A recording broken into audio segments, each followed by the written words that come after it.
நிறைய பேர் நம்ம ப்ரஷ் பண்ணுவோம், பட் ஆனால் வந்து நம்ம டங்கை க்ளீன் பண்ணவே மாட்டோம். வாய் துர்நாற்றம் ப்ராப்ளம் இருக்கு, என்ன காரணம் அப்படின்ற ஒரு சந்தேகம் நிறைய பேருக்கு இருக்கும். அந்த கேஸ் தான் இந்த பேட் பிரெத்துக்கான முதல் முக்கிய காரணம். வாய் கொப்பளிச்சு துப்புறது மூலியமா கூட அந்த பேட் பிரெத் கம்மியாகிறதுக்கு வாய்ப்பு இருக்கு.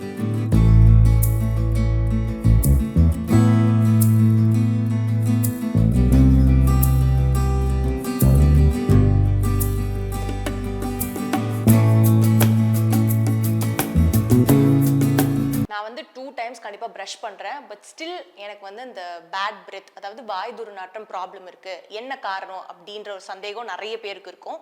ஸோ அதுக்கான ஒரு எக்ஸ்பிளனேஷன் வீடியோ தான் இது.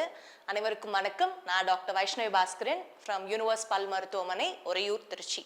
இந்த வாய் துர்நாற்றம் அதாவது பேட் பிரெத், நாங்கள் வந்து அதை ஹாலிடோசிஸ் அப்படின்னு சொல்லுவோம். இது வர்றதுக்கு ஒரு முக்கிய காரணம் என்னன்னா நம்ம வாயில் இருக்க பாக்டீரியா தான். இப்போ நம்ம ஒரு வாட்டி சாப்பிட்றப்போ அந்த சாப்பாடை வந்து அந்த பாக்டீரியா வந்து பிரேக் டவுன் பண்ணி ஒரு கேஸை ரிலீஸ் பண்ணணும்னு வச்சுக்கோங்களேன். அது வந்து நாங்கள் வாலடைல் சல்ஃபோ காம்பவுண்ட்ஸ் அப்படின்னு சொல்லுவோம். ஒரு பாக்டீரியா ரிலீஸ் பண்ணுற ஒரு கேஸ் அப்படின்னு வச்சுக்கோங்க. அந்த கேஸ் தான் இந்த பேட் பிரெத்துக்கான முதல் முக்கிய காரணம்.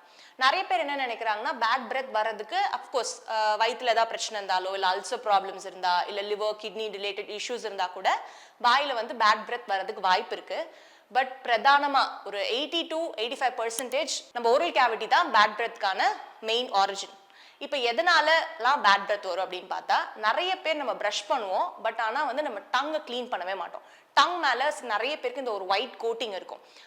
அதுவே வந்து ஒரு பிரதானமான காரணம் பேட் பிரெத் வர்றதுக்கு. ஸோ கண்டிப்பாக ப்ரஷிங்கோட டங் கிளீனிங், நாக்கோட இந்த பின்பகுதி வரைக்குமே போயிட்டு நீங்கள் டங் கிளீனிங் டெய்லியே பண்ணணும். அந்த மாதிரி பண்ணாலே முடிஞ்ச அளவுக்கு அந்த பேட் பிரெத்தை நம்ம வந்து கம்மி பண்ணலாம். இன்னொன்று என்னன்னா, நம்ம பல்லுக்கு எடுக்கல சாப்பாடு மாற்றுறது. நம்ம காலையில் ப்ரஷ் பண்ணுவோம், பட் நைட் ப்ரஷ் பண்ணுவோம். பட் நடுவில் சாப்பிட்டதுக்கு அப்புறம் ஏதாவது ஸ்டிக்கி ஃபுட் சாப்பிட்டா வாய்க்கு நடுவில் இருந்தால் கூட அது கூட ரீசனாக இருக்கலாம். வாய் கொப்பளிச்சு துப்புறது மூலியமா கூட அந்த பேட் பிரெத் கம்மியாகிறதுக்கு வாய்ப்பு இருக்கு. ரெண்டாவது, இப்போ வாயில் நிறைய சொத்தை இருக்கு, நம்ம அதை ட்ரீட் பண்ணாமே இருக்கோம்னா அந்த சொத்தை வந்து பாக்டீரியா தங்குறதுக்கான ஒரு வாழ்விட மாதிரி. ஸோ அது இருக்கிற வரைக்கும் பேட் பிரெத் இன்க்ரீஸ் ஆக சான்சஸ் இருக்கு.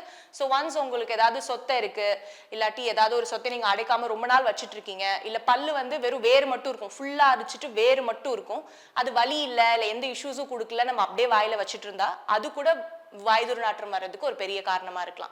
இன்னொரு மேஜர் ரீசன் வந்து கம் ப்ராப்ளம்ஸ். சில பேருக்கு கம்ல ப்ளீடிங் இருக்கும். அது வந்து ஒரு சைன் மாதிரி, உங்க கம் வந்து எனக்கு கொஞ்சம் பிரச்சனை இருக்கு பாருங்க அப்படின்னு சொல்றது மாதிரி.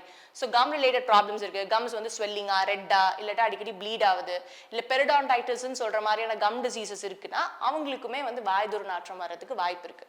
ஸோ இதுக்கெல்லாம் என்ன பண்ணணும்னா ஒண்ணுமே இல்லை, proper oral hygiene. Morning and night கண்டிப்பா ப்ரஷ் பண்ணணும். ஃப்ளாசிங் நான் சொன்ன மாதிரியே கண்டிப்பா டங் க்ளீன் பண்ணும். ஃப்ளாசிங்னா என்ன, அது எப்படி பண்றதுன்னா நம்ம ஆல்ரெடி அதை பத்தி ஒரு வீடியோ போட்டிருக்கோம். ஸோ கண்டிப்பா போய் அதை பாருங்க.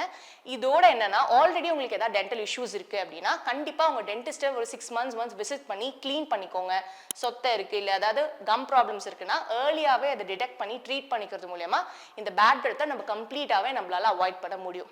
இது இல்லாம ஓரல் ரீசன்ஸ் இல்லாம எதனாலாம் வரதுக்கு வாய்ப்பு இருக்குன்னா, இப்போ நிறைய பேருக்கு கேஸ்ட்ரிக் ப்ராப்ளம்ஸ் இருக்கு, ரீகஸ்டேட் அதாவது நெஞ்சரிச்சல் இருந்துகிட்டே இருக்கும், அடிக்கடி எகுத்தளிச்சுட்டே இருந்துச்சுன்னா அவங்களுக்கு பேட் பிரெத் இருக்க சான்சஸ் இருக்கு. அதுக்கு காரணம் அந்த நெஞ்சரிச்சல் இல்லாட்டி இந்த கேஸ்ட்ரிக் ப்ராப்ளமா கூட இருக்கலாம்.